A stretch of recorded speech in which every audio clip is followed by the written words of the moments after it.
នេះជាផែនហៅប្រណិតទំហំធំស្កឹមស្កៃនៅជាន់ទី40នៃគម្រោង La Vista One លក់ជូនទាំងគ្រឿងសង្ហារិមពេញលេញទិញភ្លាមចូលនៅបានភ្លាមបន្ទប់គេងរចនាឡើងយ៉ាងប្រណិតផ្ដល់នូវភាពស្ងប់ស្ងាត់ផាសុកភាពខ្ពស់និងស្តង់ដារអភិជនសូមទស្សនាវីដេអូពេញទាំងអស់គ្នាតើស្រស់ស្អាតប៉ុណ្ណាចូលទៅមើល unit penthouse ជាមួយខ្ញុំទាំងអស់គ្នាបាទពេលដែលខ្ញុំបើកទ្វារចូលមកបាទ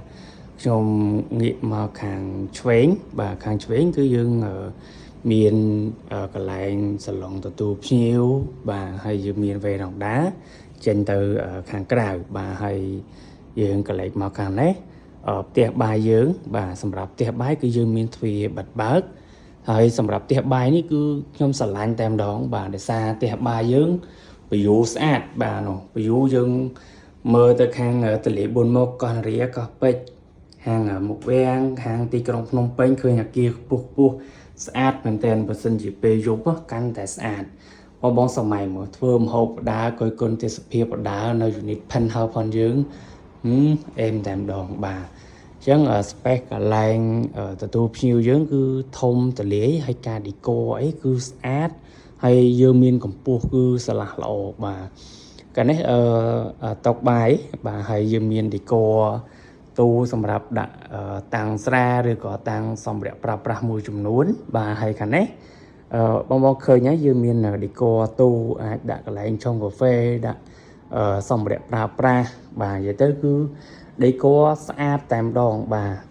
ហើយខាងនេះយើងមានបន្ទប់ office សម្រាប់ធ្វើការបងអាចខាន់ធ្វើទ្វារបិទបើកក៏បានបាទហើយខាងនេះយើងមានវេរ៉ង់ដាចេញទៅខាងក្រៅអាចគយគន់ទេសភាពទៅខាងទីក្រុងភ្នំពេញបងដោយសារខ្ញុំបិទ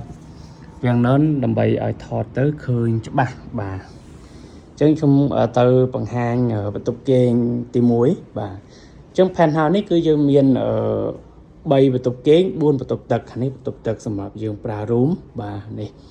ខ្ញុំបង្ហាញបន្ទប់គេងទី1បន្ទប់ដែលរៀងតូចជាងគេយ៉ាងនិយាយបានថាបន្ទប់កូនអញ្ចឹងណាបាទខាងនេះយើងមានវេរ៉ង់ដាចេញទៅខាងក្រៅបាទដោយសារចាំងថ្ងៃពេកបាទខ្ញុំបិទ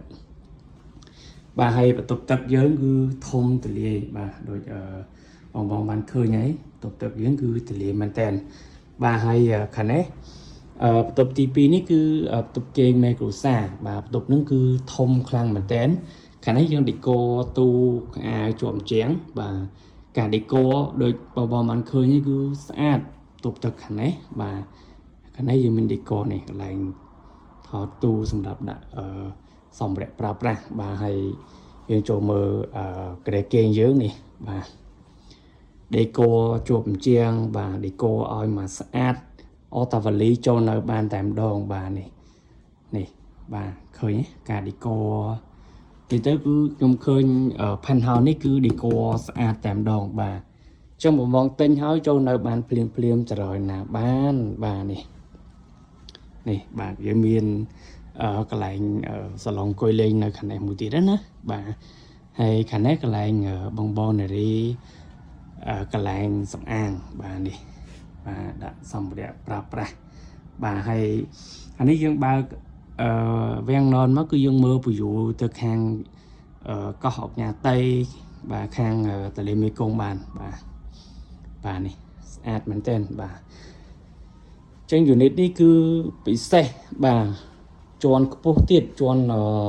ទី40បាទពយូស្អាត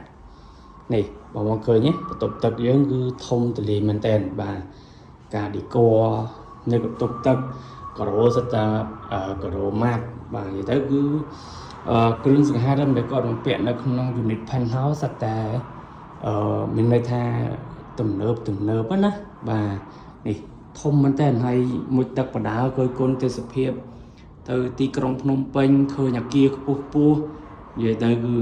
ញាក់សាច់តែម្ដងបាទមួយទឹកពេលយប់ឃើញទេសភាពទីក្រុងភ្នំពេញស្អាតតែម្ដងបាទឥឡូវខ្ញុំទៅបង្ហាញបន្ទប់មួយទៀតបាទបន្ទប់ទី3បាទអញ្ចឹងបន្ទប់ទី3យើងបញ្យូមើលទៅខាងទន្លេមេគង្គបាទនេះស្អាតណាស់បងសម្រាប់ unit penthouse មួយនេះបាទនេះ យើងចូលមកនេះយើងមានបន្ទប់ទឹកនៅខាងក្នុងមួយសម្រាប់យើងប្រើប្រាស់ផ្ទាល់ខ្លួនបាទបន្ទប់ទឹកធំហើយការឌីកូគឺស្អាតមែនតើបាទនេះយើងឌីកូទូកៅអៅជាប់ជាងបាទបងឃើញទូកៅអៅគឺឌីកូមកគឺស្អាតមែនតើបាទនេះវាមានតុសម្រាប់បងប្អូននារីអីគឺត្រូវហើយបាទហើយនេះយើងចេញមកខាងមុខមកបាទខាងមុខនេះយើងមានវេរណ្ដាចេញទៅខាងក្រៅបងបាទនេះ